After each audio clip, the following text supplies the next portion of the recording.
Hello and a warm welcome to the CNBC Africa special on governance processes. This comes after last week's 2016 municipal elections which were held across South Africa.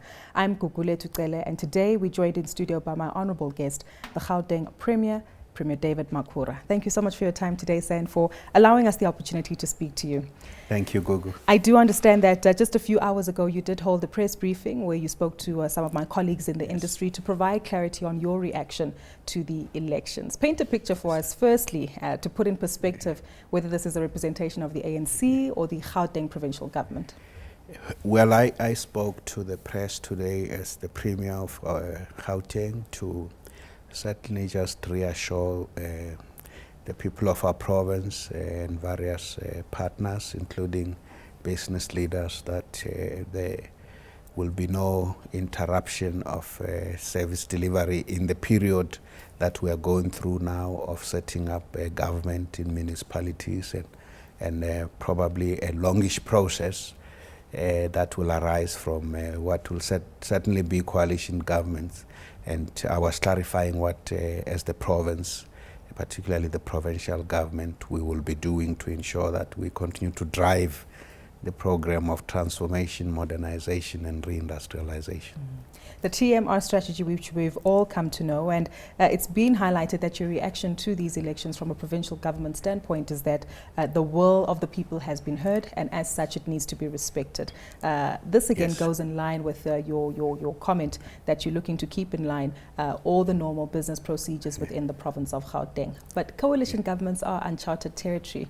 Does this raise some concerns for you?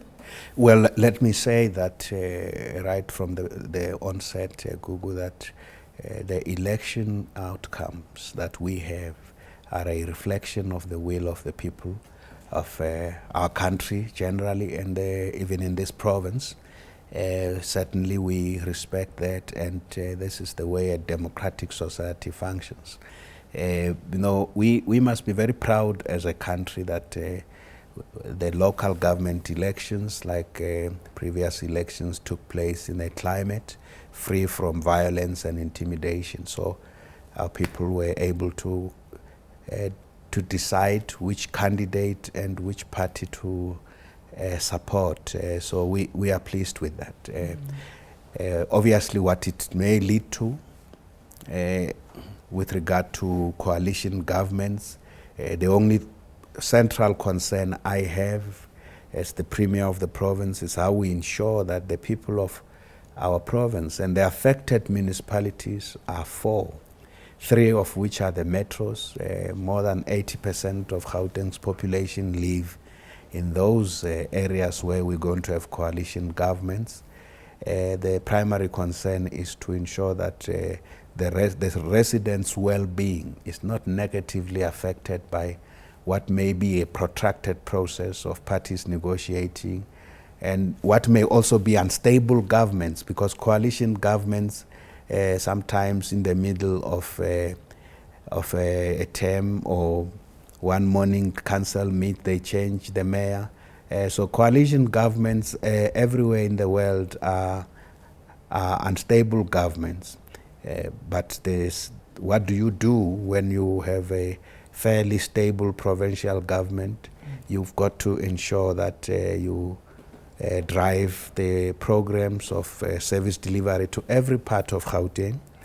We have huge responsibilities as provincial government: delivery of education, delivery of healthcare, delivery of infrastructure across the whole province, and driving economic transformation, modernization, and growth, the creation of employment across the province.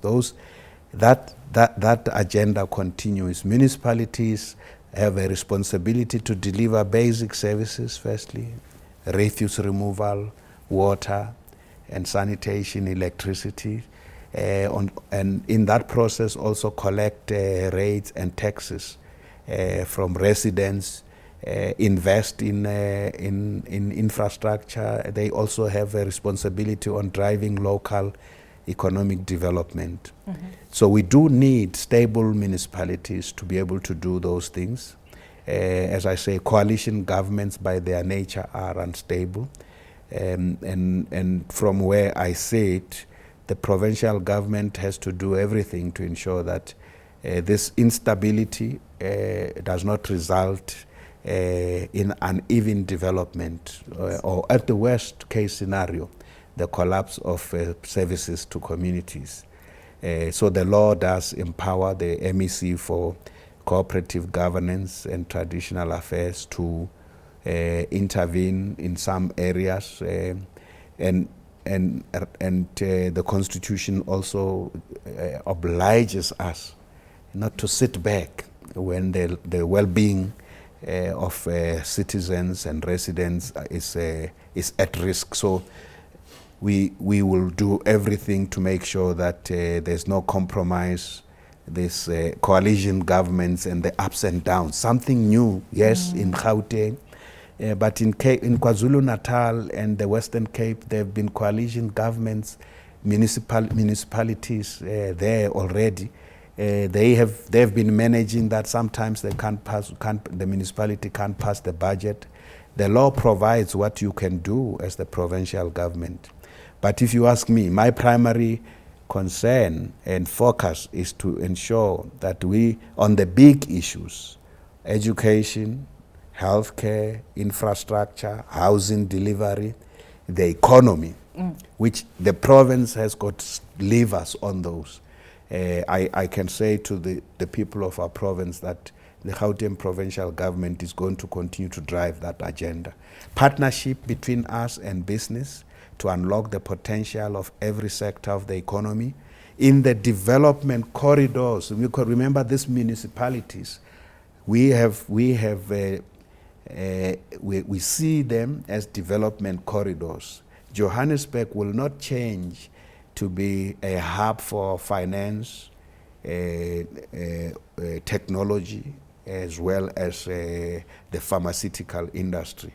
It won't change. It doesn't matter whether there's a coalition government or not. Tshwane will not change from being the hub of the automotive industry, innovation and agro-processing, science, research and development. It won't change.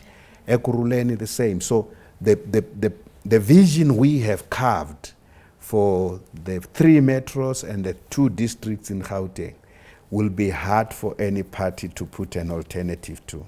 So we have a mandate from 2014 elections as the provincial government to drive that vision. We have been engaging with business. We just came in June from our economic indaba. We now have an economic plan for the next 15 years up to 2030. We're going to drive that plan. We want to still make sure Gauteng is a preferred destination for foreign direct investment and the key driver of Africa's industrialization. Premier, as we wrap up our conversation, I want us to perhaps fast track to August 21st, which I understand will be a Monday, and the deadline would have come through for the councils to have established which particular leaders they will have appointed. What are you hoping will take place on that day? What are your expectations from a Gauteng provincial government point of view? And more importantly, what will that day mean for the residents of the province of Gauteng? Well, Gugu, the 20th is the last day on which municipalities must meet and try and set up government, coalition governments. The law provides for a lot of different options if the parties agree. In some instances, even where they may not agree, as long as there's a party that's a majority, that party can form a minority government. I mean, we have not, in our country, this is a new thing, especially in the economic hub, to have a minority government. We've seen this happening elsewhere in the world, but it's the nature of our democracies maturing. If the electorate feel, there must be a sharing of power, we must respect that. What I look forward to us getting past that period. So the 21st, I look forward to us having, from the 21st onward, mayors that I can convene. I have a responsibility as well, Gugu, to convene the Premier's Coordinating Forum, to meet with all the mayors. I know that 7 of the municipalities that are not hung councils, will definitely have their mayors, but I can't tell if the other 4 will have their mayors by the 20th. So if they don't have, the law provides for further processes that they must undertake, and we will follow the law. We are a law-governed society. Rule of law is absolutely important. But I would want to reassure the people of our province that we will do everything to ensure that refuse is still collected. Residents of Gauteng have water, they have electricity. The normal business that the municipalities have been doing, because if there's a problem about electing the mayors of that, the administration must still function to ensure that there's no interruption of service delivery. So that's important. But you can only do that up to a certain point. If you reach a point where there's a total paralysis, learning from what happened, what the province, other provinces where they have had coalitions have done, we will do that. In some instances, we may even have to step in. If we have done everything to ensure there's a proper process, and then ultimately the law says if there is a complete collapse of governance, the provincial government must step in, because to do that, to safeguard the interests of the residents of affected municipalities. What governments are about people, are about residents. They are not. It's not about parties. It's not about us jostling for power. In the end, we have to always keep in mind the interests of the people, the well-being of our society.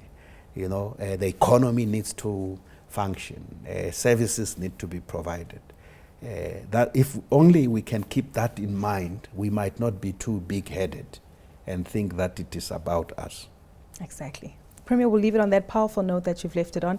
Despite the fact that we are entering uncharted territory, again, it is business as usual, and we march on and press forward towards the objective that the Gauteng Provincial Government has set forward, which is the transformation, modernisation and re-industrialisation of the province of Gauteng. Thank you very much to the Honourable Premier of the Gauteng Province for joining us today and providing some perspective following the 2016 municipal elections. For myself, Gugule Tucele and the team, that's where we leave it for today.